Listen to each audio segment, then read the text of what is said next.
So if you've seen some of my previous leveling guides for WoW Remix, you may have noticed that those are much more involved leveling strategies that aren't really that simple and are more based around taking a character from 10 to 70 in a handful of hours, but generally doing it in one sitting. But in this video, I wanted to go over the least time consuming and easiest way to level up characters from 10 to 70. This method is also going to be incredibly strong if you want to just level up 10 different characters all up to level 70, but take as least time as possible. Now this method is going to take a little bit of setup, but that primarily depends on how many characters you actually want to get to level 70. If you want a bunch of characters to get to level 70, it's going to take more setup time, but if you just want like one or a couple characters to level 70, it's not going to take that much time at all. Now the first thing you're going to want to do, and this is the first thing you're going to want to do no matter how you're leveling in WoW Remix, is you're going to want to level up one character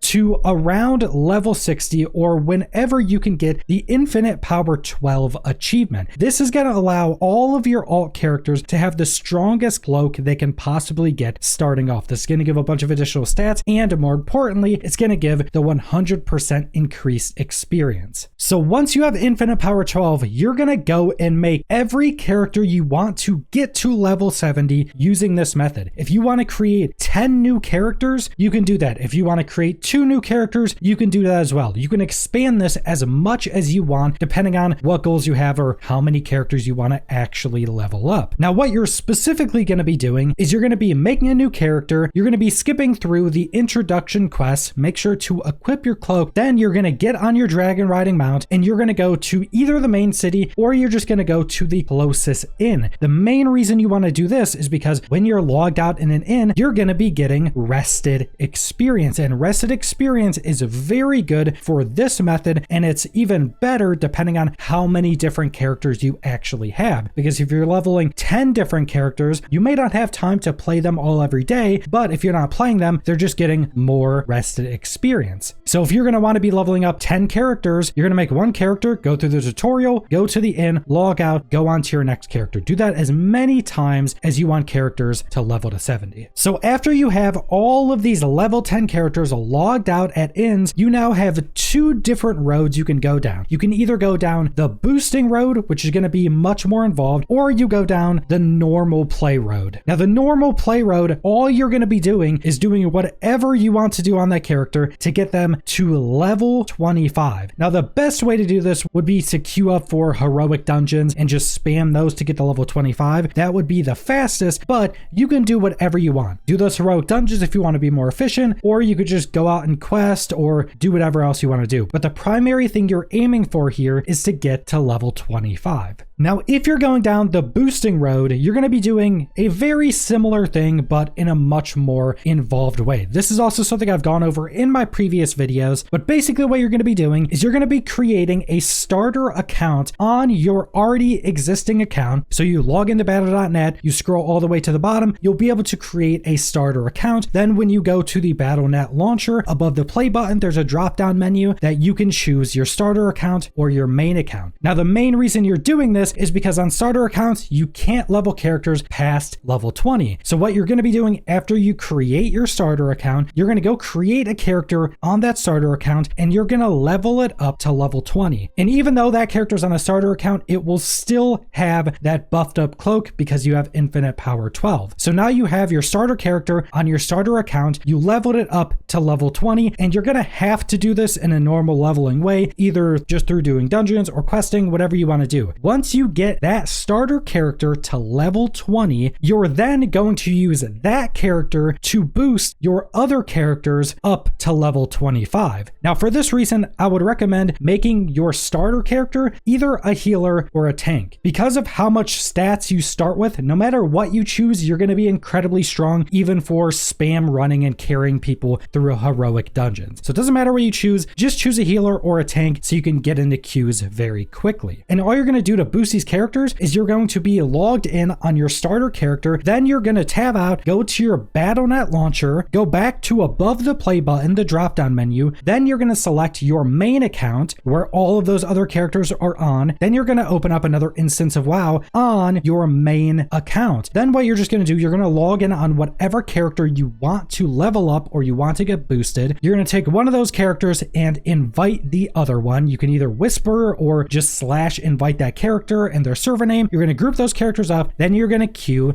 for heroic dungeons. And all you're going to do is you're going to take your starter character and you're going to run through that dungeon as quickly as you possibly can to complete it as quickly as possible. You don't have to worry about looting anything on the character that's being boosted because all the boss drops will go to their mailbox. So once you're at this point, no matter which road you took, either the normal play road or the boosting road, you're going to want to get your characters to level 25. So once you get a character to level 25, you're going to enter the next stage of this leveling strategy, and you're going to be following this exact same stage all the way up to level 70. So once you hit level 25, you're now not going to be running dungeons, you're not going to be running quests. All you're going to be doing past this point is running normal raids on a daily basis. And how many raids you're going to be running depends on what level you currently are. So at level 25, you get Mogashan Vaults. At level 35, you get Heart of Fear. At level 40, you get Terrace at the End of the Springs, and it really doesn't matter past that point because you'll generally just be able to get yourself from level like 40 or 45 all the way up to 70, so you won't unlock the rest of the raids. Now, before you start running these raids, you're going to turn off auto loot because you're going to be using the method where you loot everything off the boss except the chunk of a bonus experience. That's going to be auto sent to your mailbox, and you're going to keep those in your mailbox. You're not going to be looting any of those off of any of the raid bosses. And the main reason you're just going to be running normal raids is because every boss you kill in a normal raid gives you 12% increase to experience. That's a guaranteed drop, and you can also get additional threads of experience on bosses past that. So you could be getting even more than 12% per boss. And these raids are on a daily lockout. So you could run Mogashan Vaults one day, then go and run it the next day and still get that 12% experience from every single boss. This is what you're going to be doing all the way to level 70. You're going to be running these normal raids. Any normal raid you can run, you're going to be looting everything off the boss except the chunk of bonus experience. Then you're going to log out. So when you're level 25 up to 34, you're only going to be running Mogashan Vaults on a daily basis. Once you get up to 35, you can add in Heart of Fear. And once you get to 40, you can also add in Terrace of the Endless Spring if you want to. Now, running these every day without looting that bonus experience chunk will build up the increase experience on your cloak to a massive degree. When I was doing this on one of my characters, I had over 400% increased experience before I got to level 35. And as you unlock more raids, specifically when you get to 35 and unlock Heart of Fear, you're going to be basically doubling the amount of increased experience you get on your cloak on a daily basis. It's going to be absolutely absurd. And just running a handful of these normal raids on a daily basis for like half a week, you're going to be almost at the point where you'll have enough increased experience on your cloak to basically get yourself from like level 40 to level 70. Because again, you're not going to be looting any of those bonus experience chunks off of the normal bosses. They're all going to go to your mailbox. So once you're like level 40 or 45, go to your mailbox and then loot every single one of those chunks of experience. Those chunks of experience will scale off of your current level when you loot them and the current increase to experience on your cloak when you loot them. So you'll just go to your mailbox, you'll start clicking these chunks of experience, and you'll be getting a level like every one you click or every other one you click.